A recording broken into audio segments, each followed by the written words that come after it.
Hello everyone, this is Just a Dad. Today I'm going to do a comparison between the Keurig K-Iced, retails for about $80, and the Keurig K-Elite. I consider the K-Elite kind of an older machine.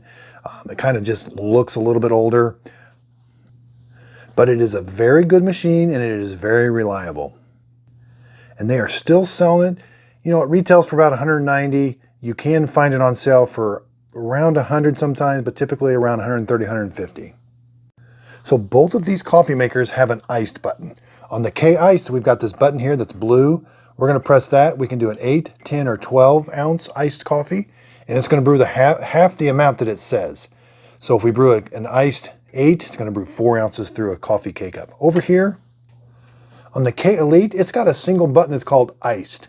Now, we cannot pick different sizes for the iced. We can only just do one K-Iced, and it brews 6 ounces through a coffee K-Cup. We cannot pick different sizes. On this one, we can do a 8, 10, or 12 ounce iced coffee. Okay, so let's make an iced coffee. We're going to put our coffee K-Cup in. They both have a single needle on the top and single needle on the bottom. Make sure your tumbler is full of ice. On the K-Elite, you're just simply going to press the ice button. Over here, we're going to press the over ice and 8 ounces. Okay, so we're brewing our over ice. The Keurig K-Elite does have to warm up in the morning. It's got a water reservoir inside that has to heat the water up, and then it'll brew the K-Cup. The Keurig K-Iced, it's got a heating element that just heats it up really quick right when you do the brew. Okay, so the K-Elite is finishing up first. Again, 6 ounces through a coffee K-Cup. The ice is going to melt, but it's going to make it the right dilution. I prefer 4 ounces through a coffee K-Cup, and when the ice melts, it dilutes it a little bit, and that gives me a nice strong coffee for my iced coffee.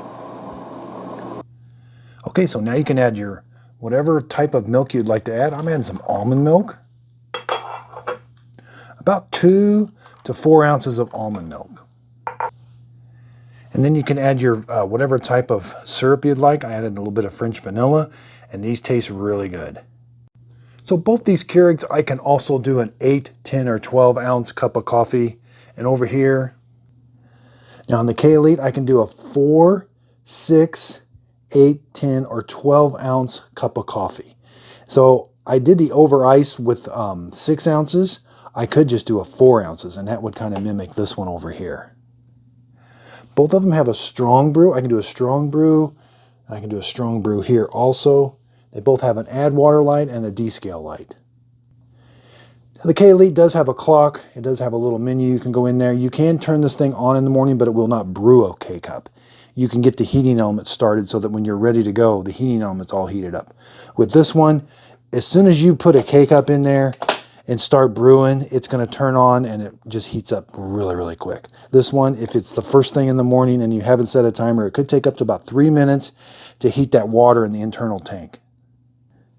Both of them have a water reservoir. This water reservoir is just a little bit easier to handle. You know, this one it is removable also. Now, the reason I do these videos is this is a brand new Keurig. Now, this is an older Keurig, but it is a very reliable Keurig. It operates a little different. It has a water tank in the inside that has to heat up, and then it brews your K-Cup that way. This one, there's a heating element. It just sends the water through the heating element and heats it up really quick. There is no internal reservoir. But this one does have a thermostat. Sometimes that thermostat does trip on that heating element.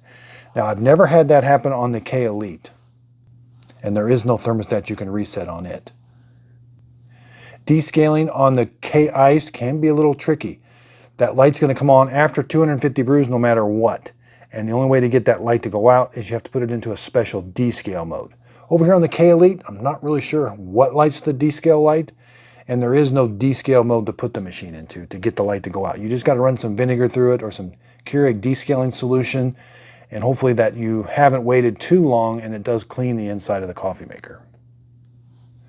But the K-Elite, they're still selling quite a few of these coffee makers. But to me, it just kind of takes up a lot of room where you can have these just heat the K-Iced. You know, this is almost an identical copy of the K-Express. But this one has the ice button. So these are just smaller, more efficient, and do almost the same job that the K-Elite does. The K-Elite's got a few more brewing options. I will put links to both of these in the show description and also links to these tumblers. These are just really nice glass tumblers. I do like this one. This is a 24-ounce tumbler. Seemed to work a little bit better with the 6 ounces. Underneath the video, if you could give it a thumbs up, I'd really appreciate that. Helps out my YouTube channel. If you want this compared or the K-Elite compared to any other coffee maker, leave it in the comments down below. Again, really appreciate everybody's support, and thanks so much for watching.